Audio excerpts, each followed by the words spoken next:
હરાતો ન જાયતે મ્રિયતે વા કદાચિન્નાયમ ભૂતવા ભવિતા વાન ભૂય જો નિત્ય શાશ્વતોયમ પુરાણો ન હન્યતે હન્યમાને શરીરે. આત્મા કોઈ પણ કાળમાં જન્મ લેતો હોય એમ નથી, મરણ પામતો હોય એમ નથી, તેમજ ઉત્પન્ન થઈને ફરી સત્તાવાન થતો હોય એમ પણ નથી, કારણ કે તે આત્મા અજન્મા નિત્ય શાશ્વત અને પુરાતન છે. એટલે શરીરના હણાવા છતાં પણ એ આત્મા હણાતો નથી. વેદા વિનાશિનમ નિત્યમ ય એનમ અજમવ્યયમ કથમ સ પુરુષા પાર્થમ કમ ઘાતયતિ હંતિ કિમ. હે પાર્થ, જે પુરુષ આત્માને નાશ રહિત નિત્ય અજન્મા તેમજ અવ્યય જાણે છે, તે પુરુષ કઈ રીતે કોઈને હણાવે છે અને કઈ રીતે કોઈને હણે છે. કહે છે કે વાંસાંસી જીર્ણા નિયથા વિહાય નવા નિગૃહણાતિ નરો પરાણી તથા શરીરાણિ વિહાય જીર્ણા ન્યન્યાનિ સંયાતિ નવાની દેહી. કહે છે કે જેમ મનુષ્ય, જેમ માણસો પોતાના જૂના વસ્ત્રોને ત્યાગી દે છે, ક્યારે આરો તહેવાર વ્રત આવે એટલે શું કરે? જૂના વસ્ત્રોને ત્યાજી દે છે અને નવા વસ્ત્રોને ગ્રહણ કરે છે. હાલો હવે તહેવાર આવવાનો છે, સારા વસ્ત્ર લેવા જઈએ, સારા. તેમજ આ જીવાત્મા છે, જૂના શરીરોનો ત્યાગ કરી દે છે, એમ બીજા નવા શરીરોને પામે છે. એટલે જીવાત્મા નૈનમ છિંદંતિ શસ્ત્રાણી નૈનમ દહતિ પાવકઃ ન ચૈનમ ક્લેદયંતિ આપો ન શોષયતિ મારુતઃ. કે આત્માને શસ્ત્રો ક્યારે છેદી શકતા નથી, આત્માને અગ્નિ બાળી શકતો નથી, અને પાણી ઓગાળી શકતું નથી, અને પવન આને સૂકવી શકતો. કહે છે અછેદ્યો યમદાહ્યો યમક્લેદ્યો શોષ્ય એવ ચ નિત્યઃ સર્વગતઃ સ્થાણુ અચલોયમ સનાતનઃ. કેમ કે આ આત્મા અછેદ્ય, અદાહ્ય, અક્લેદ્ય, અશોષ્ય અને આ નિત્ય, સર્વવ્યાપી, અચલ, સ્થિર તેમજ સનાતન છે. અવ્યક્ત યમચિંત્યો યમ યમ વિકાર્યો યમુચ્યતે તસ્માદેવ વિદિત્વૈનમ નાનુશોચતિ મર્હસી. આત્મા અવ્યક્ત એટલે કે અચિંત્ય, અવિકાર રહિત કહેવાય છે. તેથી હે અર્જુન, આત્માને આ પ્રમાણે જાણીને તું શોક કરવાને યોગ્ય નથી, કેટલે કે તારે ક્યારે શોક કરવો એ ઉચિત જ નથી. અથ ચૈનમ નિત્ય જાતમ નિત્યવા મન્યસે મૃતમ તથાપિ તમ મહાબાહો નૈવમ શોચિતુમર્હસી. જો તું આત્માને સદા જન્મ લેનાર તથા આત્માને સદા મૃત્યુ પામનાર માનતો હોય, પણ હે મહાબાહો, આવી રીતે તું શોક કરવો એ તારા માટે યોગ્ય નથી. કહે છે જાતસ્ય હિ ધ્રુવોર મૃત્યુમ ધ્રુવં જન્મ મૃતસ્ય ચ તસ્માદ પરિહાર્યાર્થે નત્વમ શોચિતુમર્હસી. કેમ કે આ માન્યતા મુજબ જન્મેલા નું મૃત્યુ એ છે નિશ્ચિત છે. જે જન્મ ધારણ કરે એ મૃત્યુ પામવાનો છે, અને મરેલાનો એ જન્મ પણ નિશ્ચિત છે. જે મૃત્યુ પામે છે એનો પણ પુનઃ જન્મ થઈ જાય છે. અને તેથી પણ આ ઉપાય વિનાના વિષયમાં શોક કરવો તારા માટે યોગ્ય નથી. હે અર્જુન, સઘળા પ્રાણીઓ જન્મ પૂર્વે અપ્રગટ હતા, મર્યા પછી અપ્રગટ થઈ જનાર છે. કેવળ વચગાળામાં જે પ્રગટ તથા પછી આવી સ્થિતિમાં શોક કરવો. કોઈ એક વિરલ મહાપુરુષ જ આત્માને આશ્ચર્યની જેમ જોયે છે, તેમજ કોઈ મહાપુરુષ આત્માને તત્વની જેમ આશ્ચર્યની જેમ વર્ણવે છે. કોઈ બીજો આને અધિકારી પુરુષ જ આને આશ્ચર્યની પેઠે સાંભળે છે, અને કોઈ તો આને સાંભળીને પણ જાણતો નથી. હે અર્જુન, આ આત્મા સૌના શરીરોમાં હંમેશા અવેદ્ય છે, અને કારણ કે ત્યારે સમસ્ત પ્રાણીઓ માટે શોક કરવો એ ઉચિત નથી. વળી સ્વધર્મને જોતા પણ તારે ભય પામવો ન જોઈએ, કેમ કે ક્ષત્રિય માટે ધર્મયુક્ત યુદ્ધ નહીં, યુદ્ધથી વધીને બીજું કોઈ કલ્યાણકારક કર્તવ્ય હોતું નથી. એટલે પોતાના ધર્મની અંદર જે કર્તવ્ય કર્મ બતાવ્યું એ 100% પૂરેપૂરું સવે કરવું જ જોઈએ. જો આપણે નહીં કરીએ તો આપણો જે પ્રકૃતિ ગુણ એ આપણને ઓટોમેટિક કરાવશે. એટલે કહે છે પરાણે કરવું એની કરતાં પ્રેમથી કરવું. પરાણે કોઈક કરાવે ને એની કરતાં પ્રેમથી તરત વાહ મારું કામ છે મારે કરવાનું છે, એમાં બીજા કોઈનો ભાગ ચાલે. યદૃચ્છયા ચોપપન્નમ સ્વર્ગદ્વારમ અપાવૃતમ સુખિનઃ ક્ષત્રિયઃ પાર્થઃ લભંતે યુદ્ધમિદૃશમ. હે પાર્થ, આપમેળે આ પ્રાપ્ત થયેલા ઓટોમેટિક મળે ને ક્યારે? કે ભાઈ પ્રારબ્ધ બળવાનું હોય ને ત્યારે આવું બધું મળે. જ્યાં કોઈ સંસ્થાની અંદર, જ્યાં કોઈ ધર્મ કાર્યની અંદર આપણે ઊભા રહી જઈએ ને, તો એમાં સમજવાનું કે આ કોઈની કૃપા છે ને તો જ આપણે અહીંયા ઊભા છીએ ધર્મ કાર્ય માટે. ઉઘડેલા સ્વર્ગના દ્વાર રૂપી આવા યુદ્ધને ભાગ્યશાળી ક્ષત્રિયો જ મેળવી શકે છે. આમ છતાં પણ જો તું આ ધર્મયુક્ત યુદ્ધ નહીં કરે તો પણ સ્વધર્મ અને કીર્તિને તો ગુમાવીને પાછા પાપને પામીશ. એટલું જ નહીં, અને આ બધા લોકો ઘણા લાંબા કાળ સુધી રહેનારી તારી અપકીર્તિ પણ કહેશે.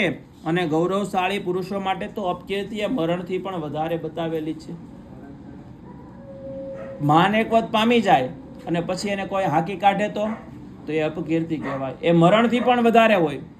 તારા અતુલનીય પ્રભાવને લીધે જેઓ તને ઘણા સન્માનની દ્રષ્ટિએ જોતા આવ્યા છે તેમની દ્રષ્ટિમાં તો તુચ્છતાને પામીશ.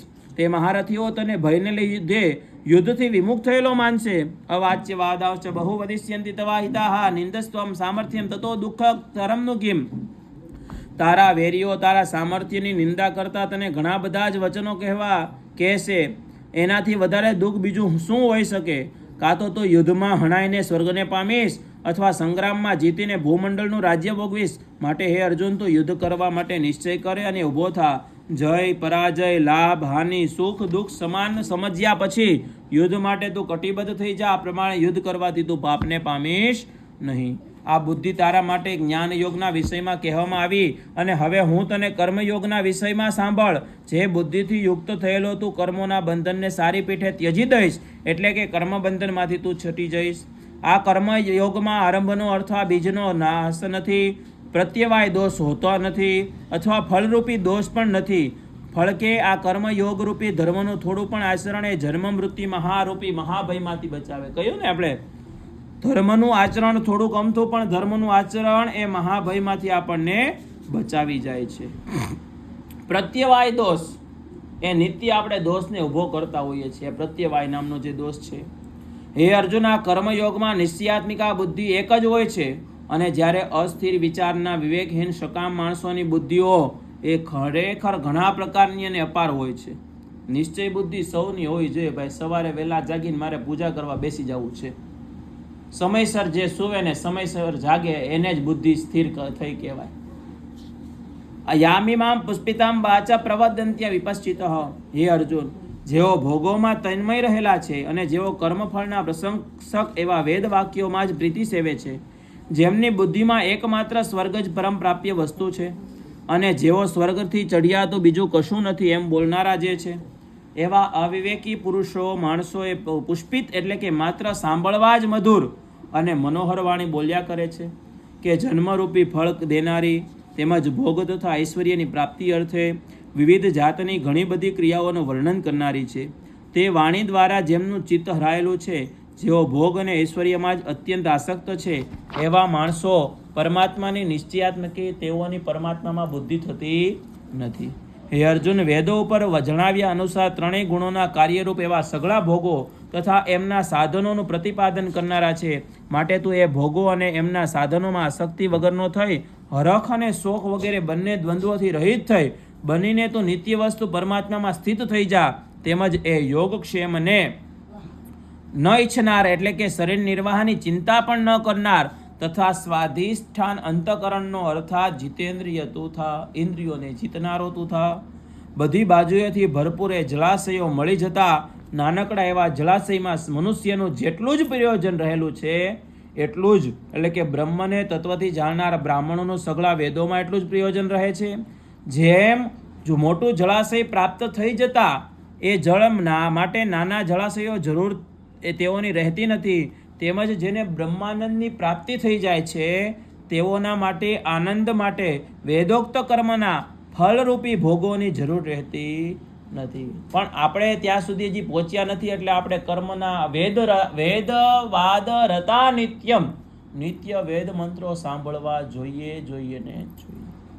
તારો કર્મ કરવામાં કહેલું છે, કર્મણ્યેવા ધિકારસ્તે મા ફલેષુ કદાચન મા કર્મ ફલ હેતુર્ભૂર માતે સંગોસ્ત્વ કર્મણી. તારો કર્મ કરવામાં 100% અધિકાર છે, એના ફળોમાં કદાપી નહીં.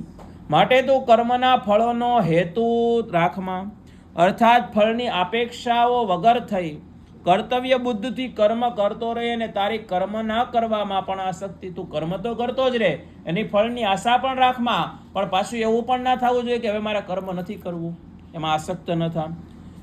હે ધનંજય, તું આસક્તિ ત્યજી અને સિદ્ધિ અને અસિદ્ધિમાં બધું સમબુદ્ધિ રાખીને યોગમાં સ્થિત થઈ કર્તવ્ય કર્મ કરતો રહે એટલે તને સમત્વ એ યોગ પ્રાપ્ત થાય છે.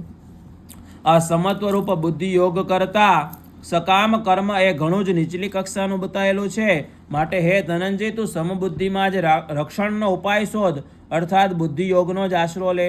કેમ કે ફળનો હેતુ બનનારા અર્થાત ફળની અપેક્ષાઓને અપેક્ષિત જનો એ દયાને પાત્ર થાય છે. ફળની આશાઓ રાખીએ ને તો અપેક્ષાને પાત્ર બનીએ, અપેક્ષા દૈન્ય ને દયાને પાત્ર બનીએ.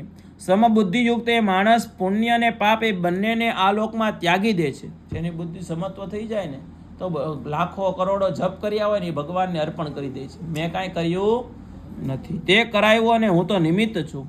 તેમનાથી પણ એ મુક્ત થઈ જાય છે. માટે તું એવા સમત્વ રૂપ યોગમાં જોડાઈ જા. સમત્વ રૂપ યોગ એ જ કર્મોમાં કુશળતા દાખવે છે, અર્થાત કર્મ બંધનોમાંથી છૂટવાનો ઉપાય બતાવે છે.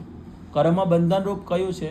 ભાઈ રોજ ખાઈએ પીએ ભોગવીએ આવીએ જાવીએ જે કંઈ પણ કરીએ છીએ ને એ બધું પાપથી ભરેલું છે. કંઈ પણ દ્રવ્ય લાવીએ તો એ પાપથી ભરેલું છે, કંઈ પણ ખાઈએ તો એ પાપથી ભરેલું